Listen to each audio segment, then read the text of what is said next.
Hey, Mark here, hope you're well. In this video today, I'm going to try and give you the simplest explanation of the modes you've ever heard, okay? Bear with me, it's a little bit different from what you might expect, but hopefully it'll get the point across. So recently, I put a little video up just testing the new Jet Telecaster thingy that I bought, playing some Dorian stuff, and I went to check it out just to sort of, see how the video was doing. And as often happens, you look at YouTube and it goes, oh, he's looking at mode stuff. Let's give him loads more modes videos to watch. And what I did was I watched a few and I thought, oh, this is quite interesting. But people seem to really overcomplicate it. And some of the explanations that I saw, I thought were actually not really doing that well. And, there might be great players and understand it themselves. But obviously, if it's something that you're trying to get your head around, then it can be complicated. It is a sophisticated subject, but it doesn't have to be that difficult to understand. So what I'm going to show you here in this video, I'm not actually even going to have a guitar. It's about understanding the concept of what the modes are. So let's just have a look. It's a bit out there, but bear with me. Hopefully you'll get it from what I'm going to show you. Okay, so here you can see there's a map of the London Underground. Now, what we're going to do is we're going to look at a couple of different lines here. This might seem a bit out there, but bear with me because I'll explain everything and it should hopefully make loads more sense. So let's have a look at this particular journey. Okay, so let's imagine we're jumping on a train. We're going to go from Acton Town here and we're going to go along to, let's just say, South Ken. Now, there's two lines that run together here. There's a green one, which is the District line, and there's this dark blue one above it, which is the Piccadilly line. Now, you can see you both start at Acton Town. They both go to Hammersmith. There's a common link at Turner and Green where there'll be an escalator linking them, and the same at Barons Court. They both go to Earls Court, and then they both go to South Ken. But they've got different stops along the way. Now, this is a bit like what the modes are like. You could start a scale in the same place and end in the same place, but where you stop along the journey, the notes that you choose, so say for example, there and there, you don't have that option there. Now I know it's a tube line, but what we're saying here is that the journey starts here and ends here. And a bit like a scale, you're going to go from point A to point B. You start and end in the same place, but your lines run along beside each other, but they don't both have the same stops. If you imagine that's a mode here, and that's a different mode there, you can see that you've got that in common, but this is different. That's in common, that's in common, that's in common.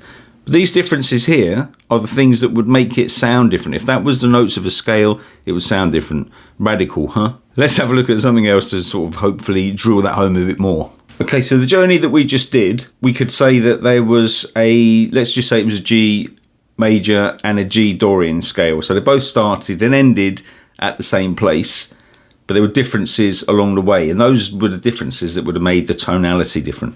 To kind of emphasize that, what we're going to do now is we're going to look at another journey. So let's say we start at South Ken, and we're going to go along the yellow and the green ones, which are the District and the Circle lines. And we're going to take a journey. A is where person A is going to start. So what they're going to do is they're going to go along from South Ken up to Cannon Street, okay? So they jump on there. Let's just say that's G major. They jump on there and they go along to there. Now, next person, B, jumps on at Sloane Square. He's going to do exactly the same journey. He's going to go all the way along there, but he's not going to get off at Cannon Street. He's going to get off at the next one. He's going to go there. Now, you could say, well, they've both done exactly the same journey, in which case they have. But one got on a stop later and got off a stop later. But the stations that they travelled together were exactly the same. And that's the difference between a mode. So you could say that would be G major scale, and that would be A Dorian. Same notes, start and end in a different place. That really is it. It couldn't be simpler. Also, if you love this kind of stuff, don't forget, I've got the Guitar Evolution membership where we work one-to-one, and you can go through all these modes and other aspects of your playing and develop your playing if that's something that you like to do. So check out the link below. let's crack on with the modes explanation. Okay, so the analogy or the metaphor, whatever you want to look at with the tube train thing, is really just an understanding of the concept that you're going from point A to point B, but the scenery is different, even if it's the same route. And if you put that into a context of what it sounds like, then what you're really doing is you're adding different, let's say, flavors. And again, you know, we've got to use a different metaphor. So let's say, for example, to really kind of drill down and hone this point, let's say you're making a cake and it's a sponge cake. Now, when you've got a sponge cake, you've got a couple of different layers of sponge and you're filling in the middle. If you change that cake to a different type of cake, then what you get is the same concept. It's still a cake, it's still got sponge in there, but it's got a different flavor. And the only thing with the modes is it's all about context. So you could be playing a G scale all day long, and if you're playing chords which fit G, and G is your home tonality, so you've got G major and you're playing G, D and C, it's going to sound like G because you keep coming back home to G. But if you play G major scale but you don't play G, it will sound unresolved, and that's where the modes start adding a bit of flavour, because your ear naturally wants to gravitate back towards the home key, which in this case is G. But if you played around an A minor, which is the second chord of a G scale, I don't want to go into that, but I just want to get you sort of thinking about why it sounds different. If you play around on that G scale and you are just playing an A minor and maybe another chord which fits into that scale but doesn't reference the tonic or the home chord, the G, it's going to sound a bit different. Now, if you want to make it really exotic, you start playing Phrygian and Lydian and all these kind of scales. And if you think of them in terms of different cakes, they might be a bit out there, it's a bit radical, it's like adding a different flavour to the cake, and it's all about your perspective. So let's just have a look at that. Okay, so if you look at this sponge cake, you might think, okay, nothing remarkable about that. It's just a sponge cake. There's your sponge, there's your jam. But once you start adding some slightly different flavour, like for example, let's have a look at this one now. It's still a sponge cake, but I'm sure you'll agree, completely different. You'd expect a completely different flavour from that. So the basic concept of a cake is that it could be something that you're expecting. You can see it's a cake. If it was a scale, it's using musical notes to get around. But what happens is by introducing these different flavours, it makes it sound different in the way that this would taste different. I told you it's a bit of a radical explanation, but these are still pretty sort of average. If you look between that and the other sponge cake, then you'd go, okay, I can see they're the same kind of thing.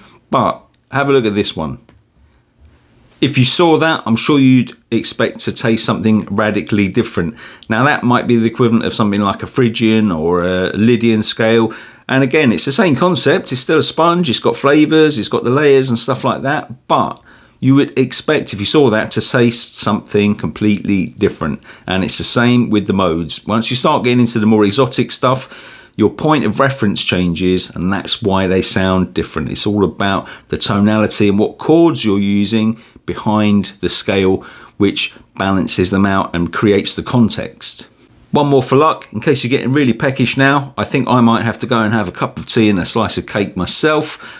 That one again there, that was quite an exotic cake. Same thing, I'm sure you're getting the idea. Don't overcomplicate these modes by trying to understand every inside and out thing about them at the moment if they're new to you. Just think of them as ways of adding flavour. You've got a slight change in the ingredients, and it is a matter of what the listener hears and their perspective. It's really about that, about the sort of the difference in what to expect to hear and the context you provide by what chords you put in the background. Okay, hopefully you're still with me here despite those kind of radical examples, but like I said, it's about understanding the concept of the modes, not necessarily how to play them or the shapes and patterns and things like that. You can learn all that as you go. If you understand what the basic concept is about creating texture, context, different, let's call them flavors, for example, because it's hard to explain sound, then that's really the essence of these. I hope you're not too hungry for some cake, and I'll see you next time.